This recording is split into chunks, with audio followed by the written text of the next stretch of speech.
Okay, so I've ordered the lever lock kit, and this is for a Taylor's and Company, Winchester, as you can see. And I've already got it open, ready to put the kit in, but there's an issue. The issue is this one already has a short stroke kit in it, and the lever lock that came in the package actually doesn't fit it. So there's a modification you're gonna need to make if you've already got a short stroke on your lever action.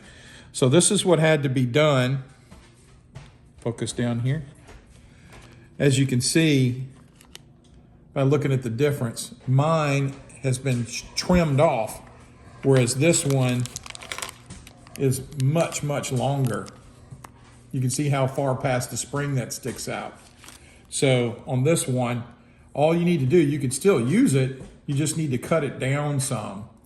And I'll show you the difference. We'll go ahead and put it in, and I'll show you why it's necessary to shorten the action up.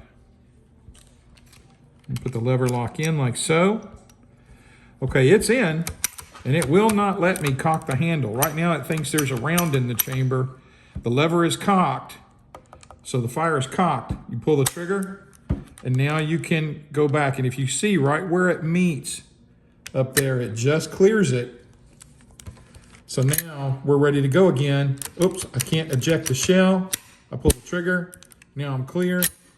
So just by shortening this little piece, you can get it into your lever action without having too much problems in installing it.